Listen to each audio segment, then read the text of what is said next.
தேள்கள் பார்க்கறதுக்கு எந்த அளவுக்கு பயங்கரமா இருக்கோ, அதே அளவுக்கு பயங்கரமான உயிரினம் தான் இந்த தேள்கள்.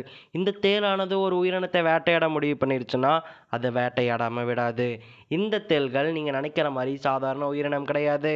டைனோசர் வாழ்ந்த காலத்திற்கு முன்பு இருக்கக்கூடிய காலத்திலிருந்து இப்ப வரைக்கும் பூமியில இருக்கக்கூடிய ஒரே உயிரினம்னா, அது தேள் மட்டும்தான். தேள் கிட்டத்தட்ட 420 மில்லியன் ஆண்டுகளா பூமியில இருக்கு.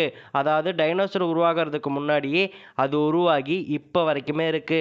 இதனாலேயே ஓல்டஸ்ட் லேண்ட் அனிமலா இந்த தேள் தான் இருக்கு. தேள்கள் மிகவும் கொடிய உயிரினங்கள். அதிலும் குறிப்பா விஷம் அதிகமுள்ள உயிரினங்கள்ல இந்த தேளும் ஒண்ணு. தேள்கள்ல மொத்தம் 1500 வகைகள் இருக்கு. அதுல வெறும் 25 இனங்கள்ல மட்டும்தான் விஷமுள்ள தேள்கள் இருக்கு. தேள்களே மிக கொடூரமான தேள்னா அது டெத் ஸ்டாக்கர் தேள் தான். இந்த தேளுடைய விஷமானது நியூராடாக்சின் அழைக்கப்படுது. இதனால இந்த தேளானது ஒருத்தரை தாக்குனா அவர் மூளை செயலிழந்து ஈஸியா இறந்துருவாரு.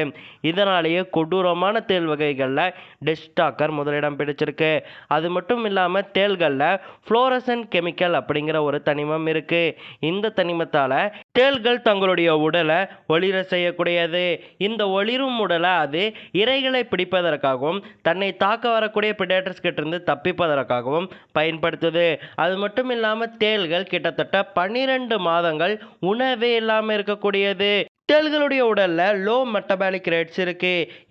அதனால ஒரு வருஷம் சாப்பிடாமலே பட்டினியா இருக்க முடியும். அப்படி பட்டினியா இருந்துகிட்டே மற்ற உயிரினங்களை வேட்டையாடவும் முடியும்.